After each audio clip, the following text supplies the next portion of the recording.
Good morning and welcome to the Church at Union Park, or Teacup as we like to call it. We are a small church with big dreams of impacting our neighborhood and city, and we're so excited that you joined us this morning. Here's what's going on in our community. Be sure to check out our Next Steps launcher. This is a place online where you can go to find all things Teacup. Just go to our website and click on the Next Steps button in the corner, or tap your phone to the dot on the seat in front of you. Here you can sign up to volunteer, ask for prayer, check out our latest sermon series, and give to the church. And speaking of giving, if you'd rather give in person, you can do that in the box at the back of the church or drop it off in the office during the week.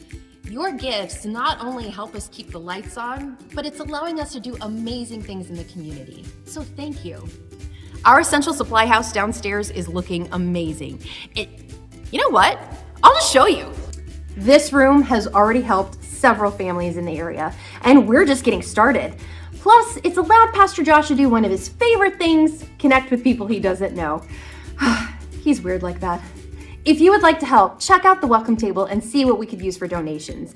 Then bring your donation on Sunday or during the week. And finally, Wednesdays at Union Park are officially underway. So join us for the next 10 Wednesdays from 5:30 to 7:30. We're going to be having a fellowship meal, followed by prayer group, classes, and kids time. Ow! Love Inc. and a few other churches are partnering with us as we open up our doors to the community. This is a great way to connect, eat some great food, and meet some of the needs in the area. You can sign up to help with food, kids, or cleanup at the Next Steps launcher or at the welcome table in the back. And if you're not ready to volunteer just yet, that's fine. Just come hang out. Dinner's on us. And remember, this is only for the next 10 weeks. Then we're taking a break. Then we start on VBS. Did you guys hear something? And that's what's going on here. Let's start the service. I'm exhausted.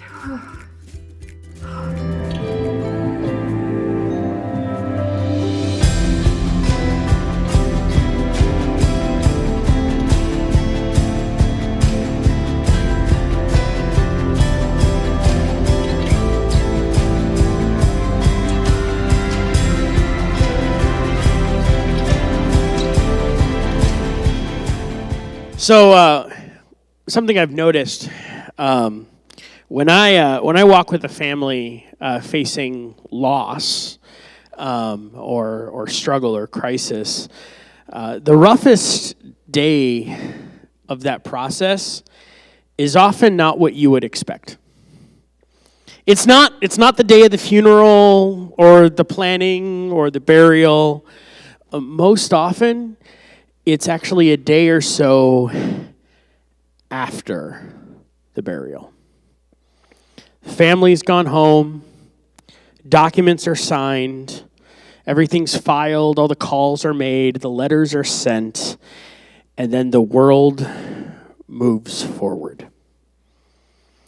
And suddenly we have to learn to live in a world that is forever changed against our will.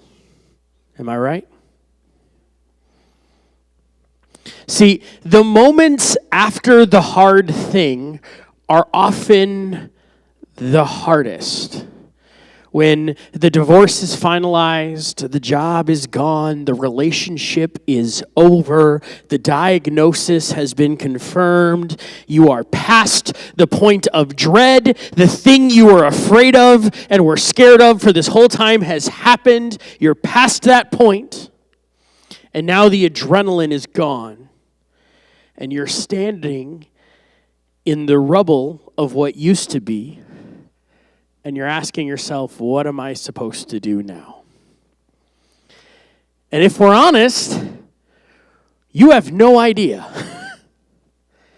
But there is this overwhelming pressure to move, to decide, to get to safety, to get away, to go somewhere. And it's this moment, I think, that I found, that we are most scared, most scarred, and also that our judgment is the most compromised. Yet these are the moments that honest faith becomes the most important. That's the thought I want to lead into this with. See, we've been in this series that's been focusing on the life and ministry of Jeremiah. And we've been kind of walking through his ministry. And it's a rough book. It's hard to take in a lot of ways because it doesn't flinch. And so we started out looking at Jeremiah's calling, him being called into this ministry that's largely unwanted by the people around him, but it is needed. And so it's a call to isolation, to opposition, to conflict. We talked about how his calling and his ministry was making people face hard truths instead of just their wishful thinking, and how to have hope amidst overwhelming fear. And last week we talked about that moment when judgment comes and what that looks like. This week, I want to focus on this. The hardest time to trust God is often after everything has already fallen apart. And you find yourself asking, in those moments, do I truly want God's direction, or do I want his approval for the stuff I've already decided? Because I want to move. I want to change. I want to run away. That's kind of the thought that we're going to sit with today. So, kind of give you some context here. Jerusalem has fallen at this point in the series. Okay? Jerusalem has fallen. The city and the temple that were supposed to be permanent, they were set up by God for his people. They were supposed to be permanent, and they are now gone. Smoke and rubble. And there's this small group of survivors still present in the rubble. Just a few civilians, soldiers, people who weren't taken into exile. These are traumatized people, leaderless people, living in the ruins of something that they were confident was never going to go away. And here they are, trying to figure out what to do next. Now, I just want to say a note as we go into this text. It'll be really easy to look at these people as villains. They're not villains. They are shocked survivors. Remember that, because it gives you a better understanding of what comes next. Their position could easily be ours, and often has been. Okay? So we're going to jump into Jeremiah 42. Then all the military leaders, this is right here in verse 1, then all the military leaders, including Yohanan, son of Koresh, and Jezaniah, son of Hoshea, and all of the people, from the least to the greatest, approached Jeremiah the prophet. They said, "Please pray to the Lord your God for us. As you can see, we are only a tiny remnant compared to what we were before. Pray that the Lord your God will show us what to do and where to go." "All right," Jeremiah said. "I will pray to the Lord your God as you have asked, and I will tell you everything he says. I will hide nothing from you." Then they said to Jeremiah, then God said to Jeremiah, "May the Lord your God be a faithful witness." Then they said to Jeremiah, "May the Lord your God be a faithful witness against us if we refuse to obey whatever he tells us to do. Whether we like it or not, we will obey the Lord, our God, to whom we are sending you with our plea. For if we obey him, everything will turn out well for us." So just to kind of summarize what's happening here, this tiny remnant of survivors comes to Jeremiah to humbly ask for prayer because they don't know what to do. They're standing in the rubble, and they have that pressure to make that next decision. So they're coming to him. They're like, "Please pray, go to God. Let us know what we need to do." All right? They promise to follow God whatever he desires, regardless of how they feel about it. At least that's what they say. See, on the surface, this looks great. It's exactly what they are supposed to do. Don't miss that, okay? It's exactly what they are supposed to do. They are not necessarily being dishonest in this moment. They are being humble. They are desperate, and I'm sure they think they mean it. And so while the humility and surrender posture that we're seeing here as they're asking Jeremiah to go to God for them, I believe it's real and it's genuine. Their minds, though, were already starting to plot possible next steps. They were already starting to go, okay, what are we supposed to do? What are we supposed to do? Here's an idea, here's an idea, here's an idea. Quick, go to God, see what he has to say. We want to do what he has to do because I have no idea. But in their minds, they're thinking of some solutions. And there was a solution that many of them were hoping for. What they really wanted was a blessing for their hopes, not necessarily a direction from God. We're going to get to that in a second, and we're going to talk about what that solution they were hoping for was. But a little question for you to think of here. Have you ever prayed with genuine humility and surrender while simultaneously already hoping for a very specific answer?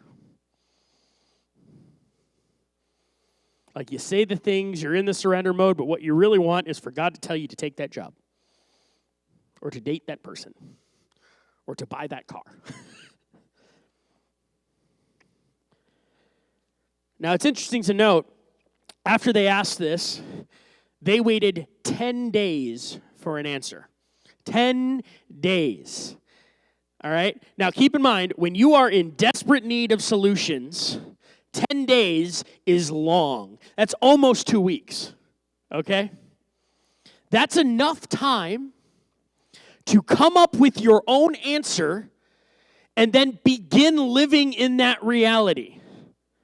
Okay? Think of if you asked your boss for a raise, and he was pretty positive in that interaction, but he didn't give you an answer, and it took him 10 days to come back to you with that answer. In those 10 days, that's enough time to start thinking through what that raise is going to look like, how am I going to spend it, what's my new budget going to be like, and even begin to think as if you already had the raise, so that when the answer comes down, no, I'm sorry, the budget doesn't allow it, it's like a punch to the gut.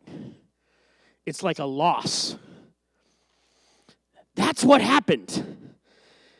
Continuing in verse 10. This is what God says. Stay here in this land. If you do, I will build you up and not tear you down. I will plant you and not uproot you. For I am sorry about all the punishment I've had to bring upon you. Do not fear the king of Babylon anymore, says the Lord. For I am with you and will save you and will rescue you from his power. I will be merciful to you by making him kind. So he will let you stay here in the land. God's answer is clear, direct, and unambiguous. Here's my answer to you, people. Stay put. You ask me for direction, I'm giving you direction. Stay put.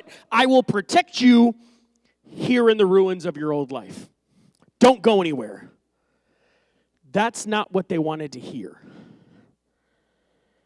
All right? God is asking them to trust him in the place where everything has already fallen apart. In their burned out homes, seeing the ruins of once familiar places and a constant reminder of what was. Constant reminders of the failure of God's people all around them. That's not what they wanted. That wasn't the solution they were hoping for. They wanted to run away.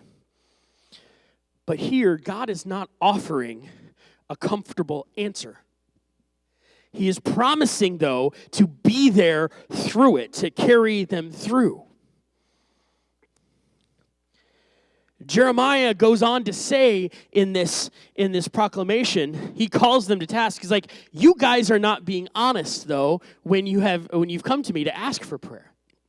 And this is when he reveals it. He said, basically, you guys have been asking for direction. You guys have been saying, I'll go wherever you call me. But what you really want to do is run to Egypt. You want to run away. You want to leave this land behind, and you want to run to Egypt. And Jeremiah is telling him, if you run to Egypt, y'all going to die. Do not go to Egypt. Stay put. Build lives in the midst of the rubble. Do not run away.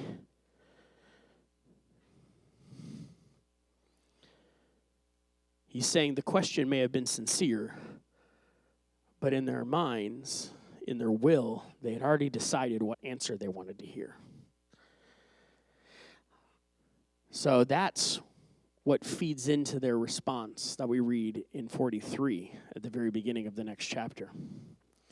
When Jeremiah had finished giving this message from the Lord, their God, to all the people, Azariah, son of Hoshea, and Yohanan, son of Kareah, and all the other proud men said to Jeremiah, "You lie. The Lord our God hasn't forbidden us to go to Egypt. Baruch, son of Neriah, has convinced you to say this because he wants us to stay here and be killed by the Babylonians or to be carried off from exile." So Yohanan and the other military leaders and all the people refused to obey the Lord's command to stay in Judah. They ran to Egypt anyway. When the answer wasn't what they wanted, they didn't argue with God. They didn't say, no, God, but. They attacked the messenger. Take notice of that, because in my experience, that's often how it works. But don't be too quick to judge them in this moment, though. So just to kind of review here, they go to Jeremiah, standing in the rubble of their city. I don't want to be here. They don't want to be here. They want to go away, but they don't know where to go. They go, Jeremiah, tell us what to do. Jeremiah goes to God. God tells them what to do. And they're like, I don't want to stay here. And so they leave anyway, and they blame Jeremiah. This is what a self-deceived heart does. It doesn't say I disagree with God. It simply fails to recognize God when he speaks and replaces his voice with their own. I want you to hear this. Okay? The heart that has already decided will always find a reason to doubt the answer it doesn't want. God was giving them a direct answer and a promise, but it was scary. They didn't want to hear it. They didn't want to face it. And so instead, they denied it. Have you ever gone to God for an answer, even though what you really wanted was more of a thumbs up? Maybe it's a relationship that you know should not continue. You don't share the same values. They are a negative influence on your life. Or you simply know that they are trouble, but you're attracted to them, or you like hanging out with them, or whatever, and your heart is still wounded from the last time, and so it feels good to be wanted, even though you know it's wrong. So you go to God to ask for direction, but what you really want is an excuse to stay. Or what about that job opportunity that just looks awesome? Great pay, high influence, great pay, awesome title. Did I mention good pay? But it would take me away from something that God had very clearly called me toward. Or maybe it's the opposite. This job offer on the table is awesome, completely in line with what God is calling me toward, but it's scary. And you just came out of a rough situation. And what you want is stability, not risk. By the way, this is my story. Most of you know this, but my last church where I came from had a bit of a rough exit. I won't go into detail. Glad to talk to you one-on-one if need be. And so when I was talking with churches, Teacup was one of the churches I was talking with. And every conversation I had with the search team was powerful. It was amazing. It always was longer than it was supposed to, so even then, I still talk too much. But it always resulted in like deep prayer and joy, and I could tell that I clicked with these people right away, and like it was exciting. But not a lot of, I'll be honest, one of the interesting things then is there's not a lot of stability that looked like on the outside, right? You guys have been through it. And it terrified me. Because I was leaving this unstable situation with a wounded family, and so the idea of going to a potentially another unstable situation was terrifying. And yet, throughout the interview process, I keep coming back to Teacup. I had talked with other churches too, but and some of them were very stable. Some of them were able to pay really lots of money and stuff, but Teacup was where the joy was, even though there was this instability. And I'll tell you, I'd love to say that I was confident the entire time, but there were a couple moments where I was very scared. But let me tell you, I am so glad that I landed here, because this is the home that my family was always meant for, right? This is where we were supposed to be.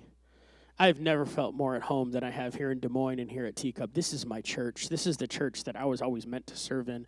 I love you guys, and I love this space. I almost missed the amazing reality of this place, of this scrappy, powerful, passionate church, because I wanted God to bless my fear. I am so glad that God won that argument. From the bottom of my heart. Or maybe you're on the tail end of an embarrassing failure. You got caught in a lie. You got let go from your job, or you were clearly in the wrong in some sort of personal conflict. But rather than own your mistake and work past it to reconcile, rebuild, or renew, you think it would be easier to just run away. To start over in a new community, one where they don't know your past or your baggage. And then if they don't know your past, then you can never have to face it. Even if you won't ever see what it looks like to have grace modeled, right? So you bring it to God seeking an answer, but what you really want is a blessing and an excuse to run away. Trusting God is hard. Let's just name that. Trusting God in the wake of pain and disaster and upheaval, honestly, is way harder. During the crisis, let me just say this. During the crisis, trusting God is easy because you really have a lack of options in those moments. If you're in the midst of crisis, you have like one choice. That's forward, survive. All right? And so trusting in that moment, I have found, is actually rather easy. It's when you're on the other side of the crisis, in the immediate aftermath, when the adrenaline starts to wear off, and I suddenly have to process and plan my next steps. That's when direction gets hard, because I want safety in that moment, not risk. I want firm ground, not more shifting sand. I want something real. I want something tangible and in front of me, not some distant promise that I cannot see. Yet it is this moment in the immediate aftermath that is often the most important, as well as the moment when our judgment is the most clouded. This moment when we are tempted to run to Egypt is so vital.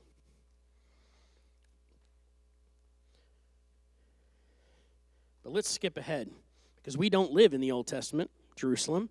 We live on this side of Jesus' message. In his letter to the church in Rome, Paul has some interesting things to say about the fear that comes in these moments. Romans 8, we're going to be sitting in. So you have not received a spirit that makes you fearful slaves. Instead, you received God's Spirit when he adopted you as his own children. Now we call him Abba, Father, for his Spirit joins with our spirit to affirm that we are God's children. And since we are his children, we are his heirs. In fact, together with Christ, we are heirs of God's glory. But if we are to share in his glory, we must also share in his suffering. Yet what we suffer now is nothing compared to the glory he will reveal to us later. For all creation is waiting eagerly for that future day when God will reveal who his children really are. Now, I want you to understand when you're reading this verse, Paul is not writing from a place that is unaware of suffering. He is not writing to a people whose lives are going particularly well in this moment. This is a man who has endured prison, execution attempts that didn't take, which is crazy, torture, and he's writing to an oppressed people worshiping in the shadow of a pagan ruler. All right? He's not writing this in some vacuum. But he defines the relationship with God as a deeply personal one rather than simply one of authority or a distant ruler. He says, Abba, Father. Abba, Father. Abba is a Hebrew word, and it comes from one of the very first sounds that a baby makes. Abba. And it means papa or dada. All right? So, Abba, Father, is like Papa God. All right? It's a term of endearment and closeness, not master, not judge. Abba. This is what makes us different today from the people like Yohanan in Jeremiah 43. Yohanan and the people around him, they were living in fear of God, fear of Babylon, fear of suffering. This drove every decision they make. But on this side of the gospel, Paul tells us that we have not been given this spirit of fear. Instead, we are each adopted as a child of God, a member of his own family. Our relationship with God is not some distant ruler, not some disapproving judge, but rather Papa, Abba, Father. And Abba has already assured us of the outcome. He's got us. This changes our entire posture when facing surrender. Because someone like Yohanan just saw the world destroyed and saw God as a disapproving judge in the distance. But we have this new spirit within us that destroys fear. We get to call God Abba, Papa, a Father who will never abandon us in the ruins. We know that now, when they didn't. You can argue that they should have. The nature of God has never changed, but our understanding of him has grown significantly since then, and we now have a relationship that would have been difficult to imagine for Yohanan. Abba. Papa. After the Last Supper, after Judas had gone to the guards, and before Jesus was about to be arrested, Jesus went to the Garden of Gethsemane to pray one more time about what was coming. And there's this interesting line in the prayer. You've heard it many times, I'm sure, but it's a complete reversal of Yohanan in Jeremiah 43. Matthew 26:42. Then Jesus left them a second time and prayed, "My Father, if this cup cannot be taken away unless I drink it, your will be done." Here's Jesus standing in the wreckage of what's about to unfold, facing something he desperately wants to avoid, and surrenders anyway. Do not skip or sanitize this when you think about it. This is no ordinary prayer. If you know the story here, then you know what Jesus was going through. He was in agony even in this moment. He was sweating blood when he prayed this. You know how stressed you have to be to sweat blood?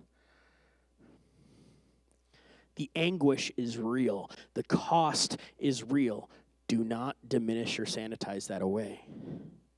But what does Jesus say? Your will be done. Unlike the people asking Jeremiah to pray, Jesus meant every thought, and he knew exactly what it would cost him. Here we have the perfect reversal of events, surrendering to the will of God because you trust Him for the outcome, even if the road getting there seems hard. But this is the reality of the gospel and why it changes everything. Jesus doesn't just model surrender for us in that moment. In fact, I would argue that He's not really modeling surrender for us to follow at all. The goal was not to create an example for us to follow in this moment. The goal was to absorb the cost of every single time we ever ran to Egypt. By going to the cross, He changed the game. When we surrender to the will of God, we do so from a completely different place now than someone like Yohanan. We are surrendering into the arms of a God who has already sacrificed His Son on our behalf. We are surrendering into the arms of a Father who already rose His Son from the grave, overcoming death itself. We are surrendering to our Abba Father, our loving Papa, who has fulfilled His promises and has opened the door to come home regardless of past mistakes. The resurrection proves that staying in the ruined land was the right answer, because no matter who, no matter what, no matter how impossible the future looks, God can be trusted. Because life after ruin is not wishful thinking, it's a promise that has already been kept. Jesus is the life that came after ultimate ruin, and the same life is being offered to all of us now.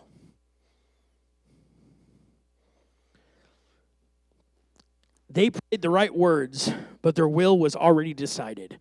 When God answered, they called it a lie. Jesus stood in the ruins and meant every word, "Your will be done." And by doing so, changed everything about what surrender means to us.